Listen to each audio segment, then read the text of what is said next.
And it's good news with Dick Baumbach. How are you, Mr. Baumbach? I am doing great, sir, and I hope you are doing well, too. I am, man. Before we get into the stories, I got to ask you, how was your Thanksgiving?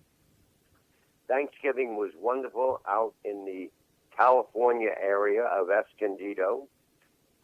We were with our son and his family at a beautiful timeshare that is called the Lawrence Welk Resorts. And I highly recommend it, although Lawrence is not there anymore. But it is really incredible. Really? Now, did you guys do anything really special that, do you have a Thanksgiving tradition or anything? It's called laughter. Laughter. That always works, it really does. And how was yours?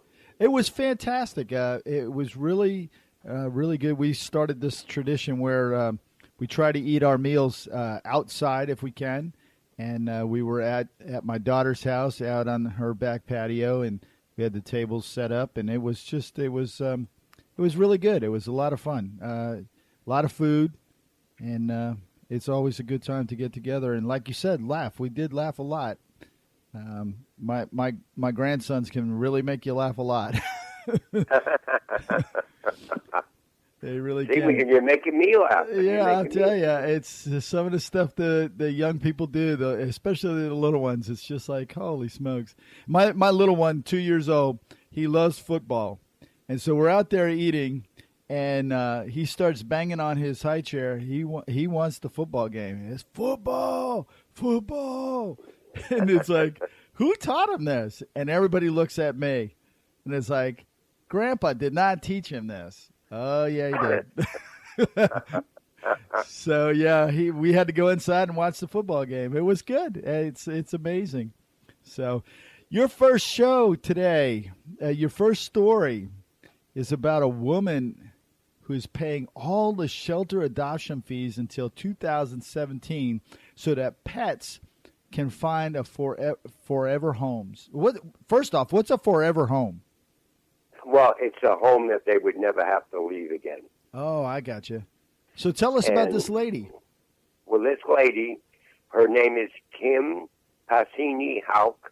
She's from Sacramento, and she decided what she was doing for the holiday season is paying the fees, the adoption fees, for every single animal at the all shelter adoption in Sacramento.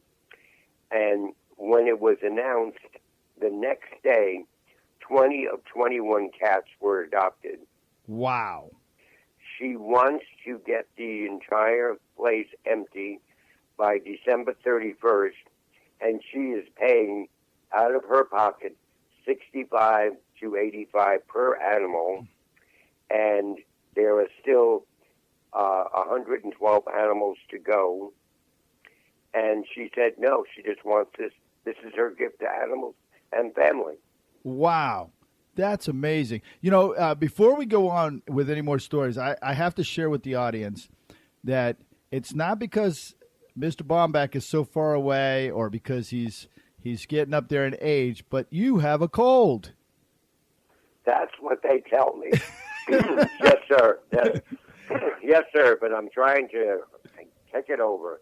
It's just a cold, thank God. Yeah, I just wanted the people to know so that they didn't get worried about Mr. Baumbach giving us the good news that you just have a cold. That's right. And they won't get it from me because this is through the air. It's not looking at me face to face. There you go. There you go. So this lady, is she on target to do this with her pets or with the pets? Yeah. Or yeah, the shelter says that they think every pet will be gone by the end of the year. Wow.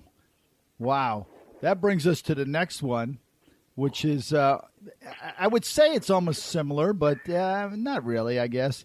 But a woman brings meals to a homeless man twice now after she sees him sharing with others. Isn't it amazing how people with so little share so much? Yep. Well, this lady, who wants to remain anonymous, And what you'll see in the stories today and in future weeks, so many of these people do not want to be identified. But this lady is in Santa Barbara, California. This happened last week, and she saw a homeless man, and she went into a store and bought him a pizza, like from Pizza Hut or something. And she gave it to him, and she went off to the side, and she watched the man take the pizza and split it with two other homeless people. So she went back into the store and bought 4 more pizzas. Wow. And gave them to him and said, how come you're homeless? What's happening? He was an Air Force veteran, and he's had some problems in his life.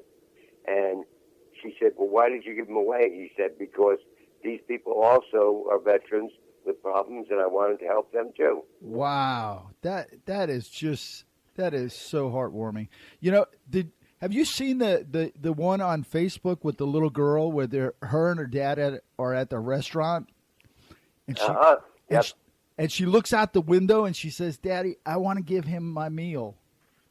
And it was steak and potatoes. Oh, my gosh. Yeah, I know. How old do you think that little girl was? She was probably, 3 or 4 years old? I think 3 or 4, yeah. maybe 5, but I doubt it. I think 4. That's what this news... amazing. That's what this is all about. It's all about the good news, and you seem to bring a lot of good news. And this next one is really good news. I wish I would have got stopped, but motorists are shocked when the police pull them over, and instead of giving them tickets, they gave them turkeys. Yep. This happened in Fort Worth, Texas. 3 police officers who patrol a low-income area, instead of giving away tickets, identified people that they believe were needy, pulled them over, and gave them turkeys. 25 turkeys, 25 people. Wow. That's like another Facebook story that I saw where the guy pulls this young lady over, and she is like almost crying, and she's like, I can't believe this. I can't believe this. And he says, no, you probably won't. And he takes out an ice cream cone and gives her the ice cream cone. And it was like, what? That was amazing. Yeah. Oh, man. It's so good. The police get so recently so little, I guess, respect or recognition for the things that they do, and they do so much, and this is a good example. What can you tell us about the police around here, about what our Sheriff Wayne Ivey does at Christmas time? He does so many different programs to help people, and the Sheriff's Department, along with the local police agencies from the various cities, they help out people, and usually Florida Today, the local newspaper, will have 1 or 2 stories. But, it goes on and on. Like, Sheriff's Department just had a trick and trunk campaign in Cape Canaveral. And what they did is they went into a disadvantaged area. They had the patrol cars decorated, and then they gave the kids candy and treats. Because, oh, wow. Yeah, that's pretty cool. Now, don't they do something at Christmas time with bicycles? Oh, yeah, same thing. Yeah, bicycles to needy kids, and they're identified throughout the year, and then they just surprise them. Wow. That's it. Wow. It really makes you feel good to know that there's still people that are out there doing this kind of thing. Oh, I know. This next one is a little bit different from the police. It would probably indicate that less police are being called. Yeah, that's true. Declining U.S. divorce rate falls to the lowest that it's been in 40 years. Yeah. The National Center for Family and Marriage Research says that the divorce rate has now fallen to 16.9 per 1,000 marriages, the lowest since the mid-1970s. That's incredible. What do you think? What do you think is the driving force behind that?